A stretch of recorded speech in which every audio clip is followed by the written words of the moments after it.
Bienvenue à tous et avec ce matin un duo inédit, l'endive rouge et le chou rouge.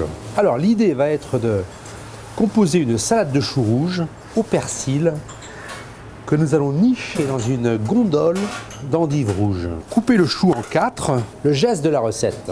Ôter cette partie un peu charnue du chou qui dans la salade est toujours plus ferme, de façon à obtenir uniquement de la feuille très fine. Le plus de la recette, travaillez sur une feuille de papier cuisson.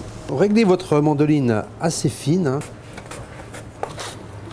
Bien démêler donc chaque feuille de façon à avoir ce volume un petit peu de chou. On a une très belle couleur. Un petit peu d'huile d'olive.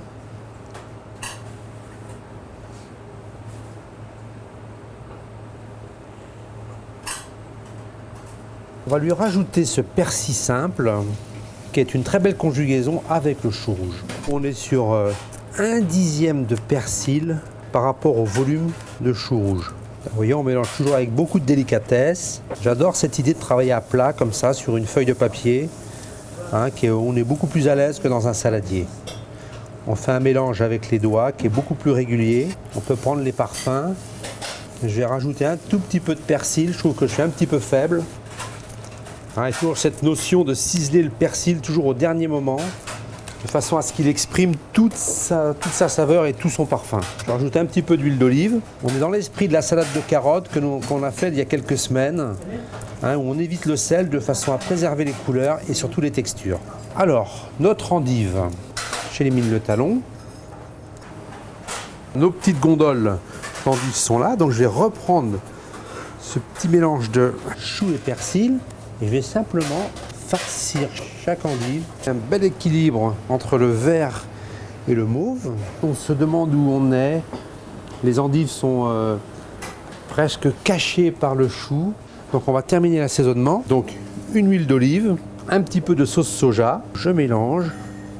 Toujours pareil, je corrige au nez. Là, c'est parfait, c'est même un petit peu fort. Donc je remets un petit peu d'huile d'olive.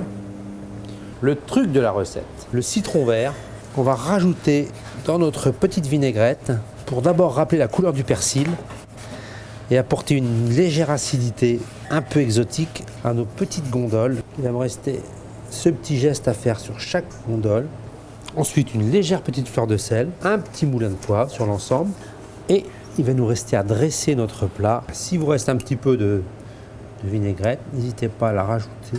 Avouez que pour un apéritif, c'est pas mal à prendre comme ça et à savourer avec un verre de vin blanc, un sauvignon, un chardonnay ou un riesling. Allez, bonne table avec cette fleur du potager.